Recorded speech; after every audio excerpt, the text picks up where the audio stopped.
And now, part 2 of my top 10 Batman graphic novels, take 2. Number 7.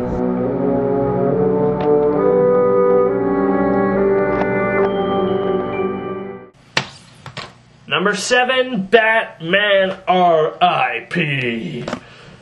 I have done a review on this, and guys, this is like the newest masterpiece to come out of Batman. I mean, it is such a psychological twisting book, and such an interesting concept. The art style is awesome. I think it slowed down a little bit at the end. It had all this build up, and it slowed down a little bit to the end, but it was still an amazing read. This book really got to, as I said before, read it slowly. You gotta know what you're going on here, and you really got to pay attention to everything. I just think it is an amazing book, and it will last the test of time. It will be here for a long time, and I think it'll be a long time before they can have another Batman story that can top this. So, yeah. Batman R.I.P. makes it the number 7. Number 6.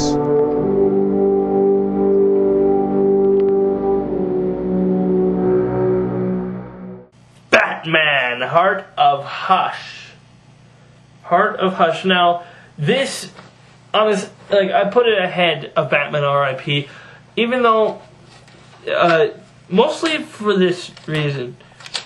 Even though the art is better in Batman R.I.P., and it's more of a psychological book, this book I just find more interesting.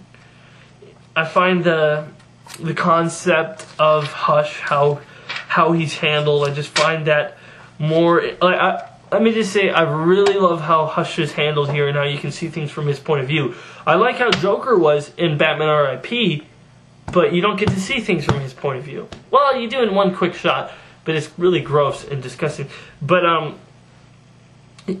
this story, almost half of it's told from Hush's point of view, and how he justifies everything in his mind and how he thinks he's doing the right thing, or I don't know, maybe he doesn't care. And what he does in this book to Batman and to Catwoman, and is just really, really menacing. I love the art in it. As I said, isn't as fantastic. It's not. I'm not saying it's not good. It is definitely good art. It's not fantastic art like Jim Lee or how it was done in Batman R.I.P., but definitely was good. This is definitely an amazing read, and honestly, I just love it. Batman R.I.P. is good too, but this just edges past it for number 6. Like, honestly, I was going okay, I wasn't doing that, but Heart of Hush, great book, great effects, great style, and just overall great story. It makes it all the way to number 6. Number 5.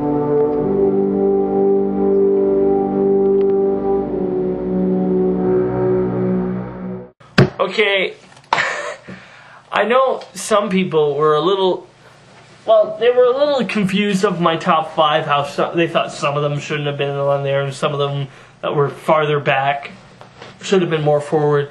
Well, this time, I got all the classics for the 5. For example, for number 5, I got The Killing Joke.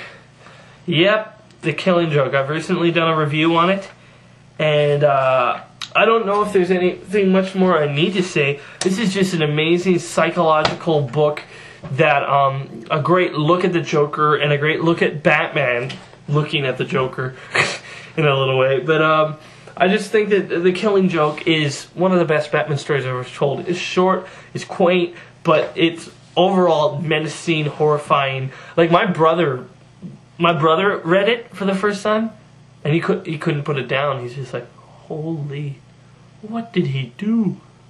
What did Joker do? I mean, he was horrified, mostly because he loves Barbara. But I won't go into that. I've talked about it so many times, and I think I don't need to go into any more of The Killing Joke. You know it's good.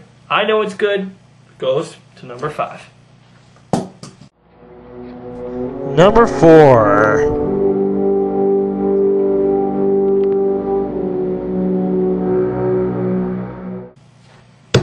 Number 4, Batman Arkham Asylum, the graphic novel. Arkham Asylum, the graphic novel.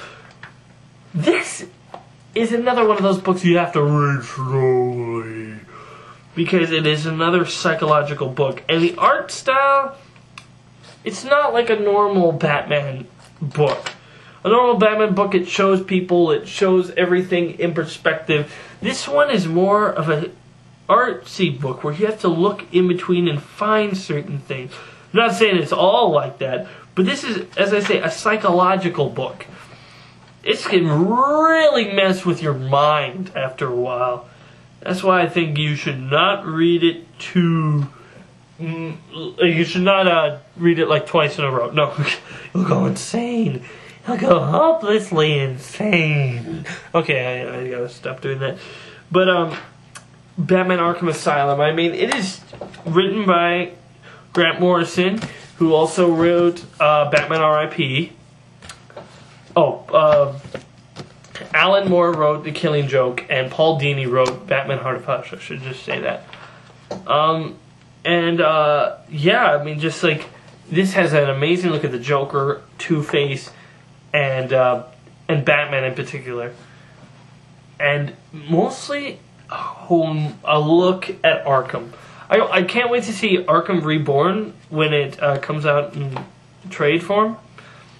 I really want to look at that because it looks really interesting. And yeah, so Batman Arkham Asylum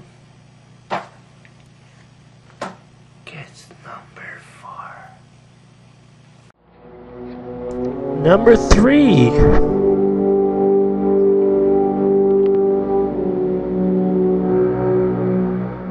Number 3, Batman Year One. Frank Miller again. Yeah, Frank Miller.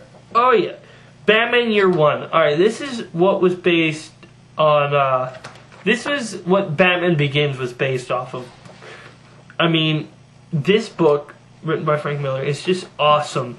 I mean, there's a reason. Half of it's told through Batman's eyes. Half of it's told through Commissioner Gordon's eyes.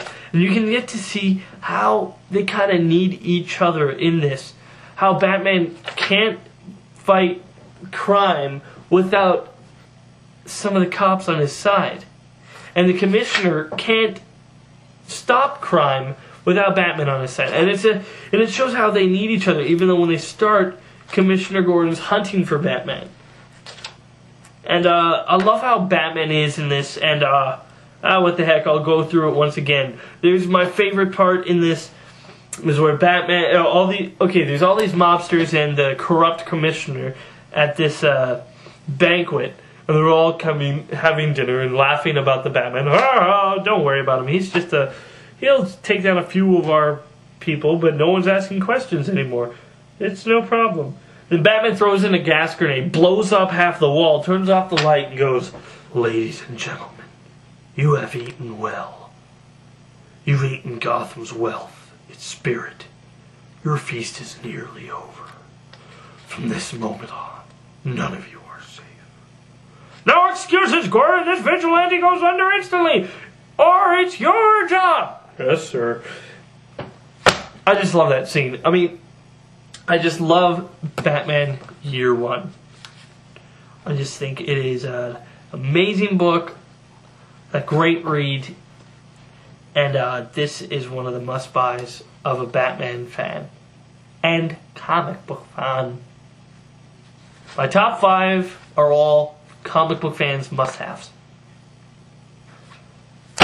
Moving on to number 2. Okay, I tried so hard just to make this a two-parter, but you're gonna have to wait one more video. So just click on part 3, we'll get going.